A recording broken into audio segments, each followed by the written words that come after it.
Welcome back to Evidence Arrest Podcast, your deep dive into the most compelling true crime stories unfolding today. If you're new here, hit that subscribe button and join us as we explore the case of the bride who vanished, the Niqui McCown mystery.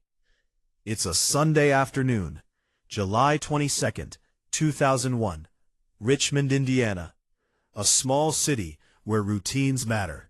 Church in the morning, errands in the afternoon, family at the center of everything. For 28-year-old Niqui McCown, that day followed the same pattern. She went to church, she made plans, she had somewhere to be. Laundry, pick up her daughter, go home. But somewhere between those steps, she vanished. Niqui starts her day at Mount Olive Baptist Church.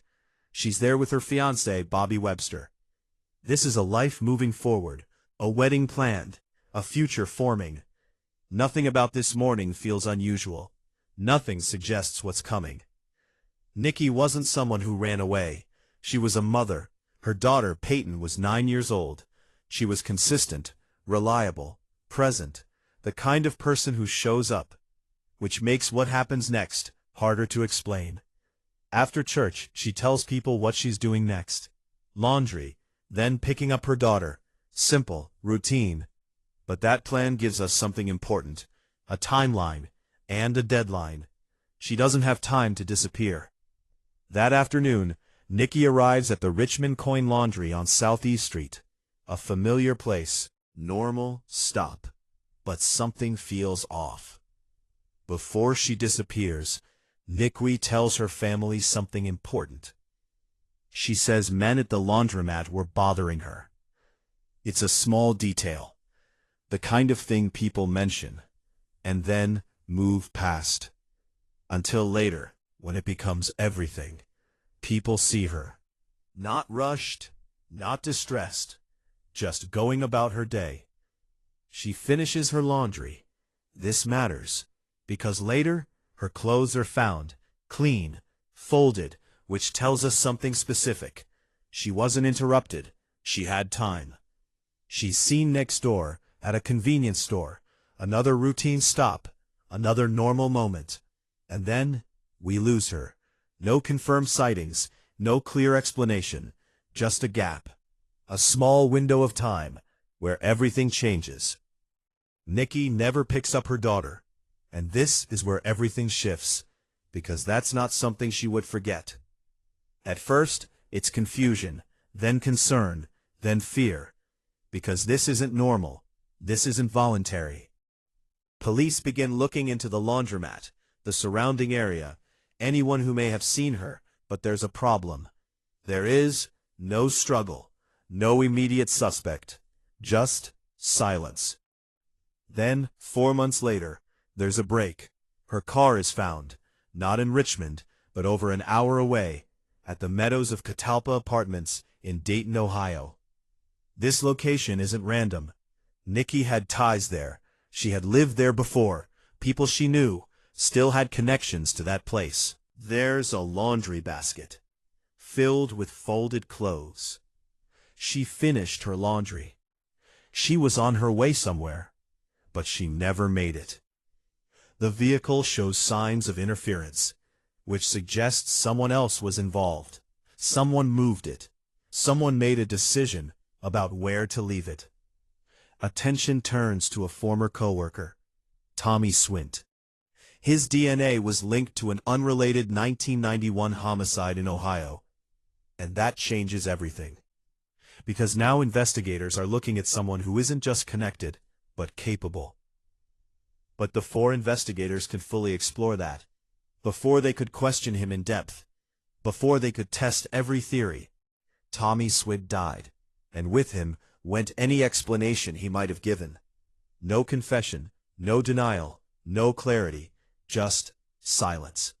And with that, momentum fades, because the person who might have answers is gone. 6 years go by, then decades. No body, no closure, just questions. Years later, the case is revisited, and new details emerge. A witness places Bobby Webster, Niqui's fiancé, at the laundromat, with Niqui, the person who was with her that morning, at church, the person who knew her plans, knew her schedule, knew where she would be. For years, there was no confirmed report placing him at the laundromat, until the reinvestigation. And suddenly, he's there, at the laundromat, with Niqui, the day she disappears. And that changes the timeline, because now he's not just part of her morning, he's potentially part of her last known moments. That leaves investigators with many questions. Why was he there? How long was he there? When did he leave? Was he the last person to see her?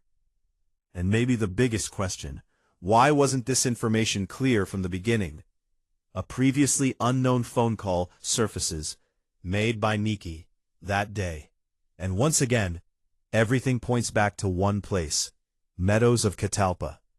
Another name appears, repeatedly, a name that doesn't always come up publicly, but appears repeatedly in internal theories. Darlene Williams. A coworker, someone within Niqui's circle.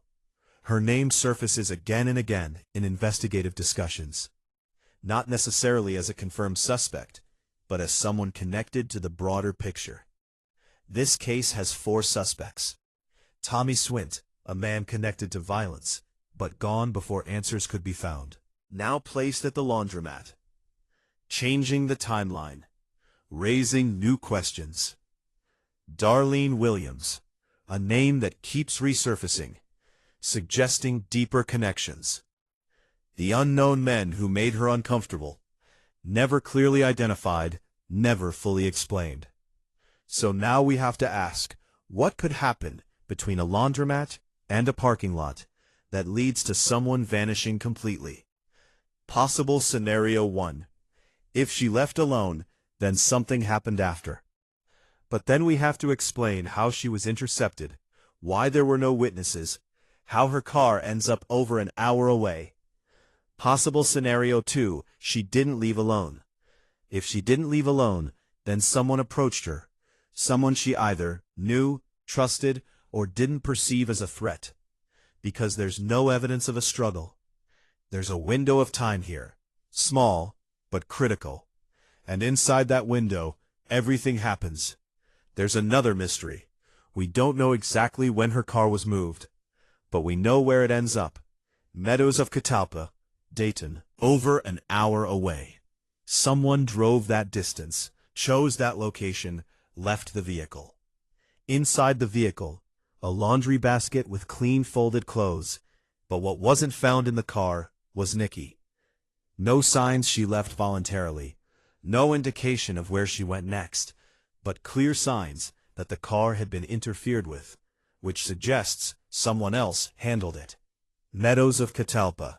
This location keeps coming back, not just because the car was found there, but because of who was connected to it. People from Niqui's life, past relationships, familiar ground.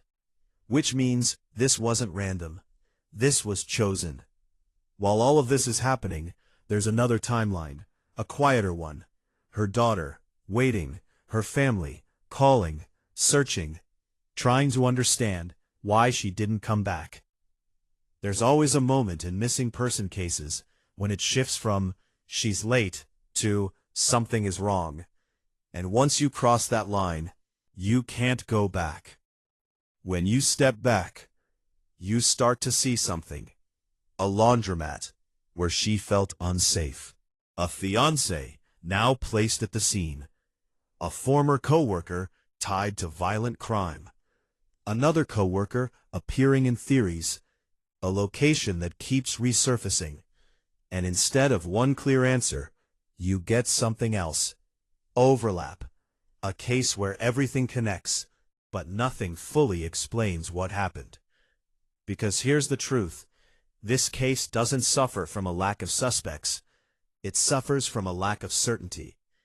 And when certainty is missing, the wrong conclusion can feel like the right one.